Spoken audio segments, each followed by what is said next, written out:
ఇటీవలి రోజులుగా కురుస్తున్న వర్షాలు రైతులను తీవ్ర ఆందోళనకు గురిచేస్తున్నాయి. పంటను కోయించి ధాన్యం కొనుగోలు కేంద్రాలకు తీసుకొచ్చిన రైతులు ఇప్పుడు వర్షపు తాకిడితో ధాన్యం తడవటంతో నష్టపోతున్నారు. ఈ నేపథ్యంలో మంగళవారం ఉదయం సిద్దిపేట జిల్లా బెజ్జంకి మండల కేంద్రంలోని తహసీల్దార్ కార్యాలయానికి రైతులు పెద్ద సంఖ్యలో తరలి వెళ్లి తమ సమస్యలను వివరించారు.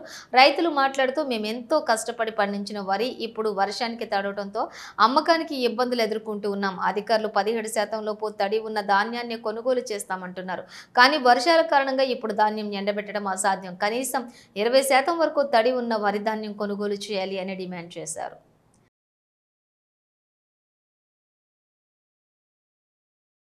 మేడం గారికి రిక్వెస్ట్ చేయడం జరిగింది. రిక్వెస్ట్ చేస్తే వాళ్ళు ఏమన్నారంటే 15% మ్యాచర్ వస్తేనే కొంటామని అంటున్నారు. కాకపోతే 20 మ్యాచర్ వచ్చినా కొనాలని మా డిమాండ్. వాళ్ళు మాత్రం 17 వస్తేనే కొంటామని చెప్పి మాట్లాడుతున్నారు. దీనికి ఇంతవరకు ఇక్కడికి ప్రభుత్వ నాయకులు కానీ అధికార పార్టీ నాయకులు కానీ వారు కూడా రాలేదు. కొంచెం రైతులను పట్టించుకోవాలని గతంలో ఉష్ణోగ్రత కూడా చాలా ఇబ్బంది జరిగింది వర్షానికి. అక్కడ మంత్రి క్యాన్సర్ కాబట్టి ఖచ్చితంగా వాళ్ళు దక్షిణ వర్షాలను కొన్నారు. కొన్ని వారికి సరైన న్యాయం చేసారు.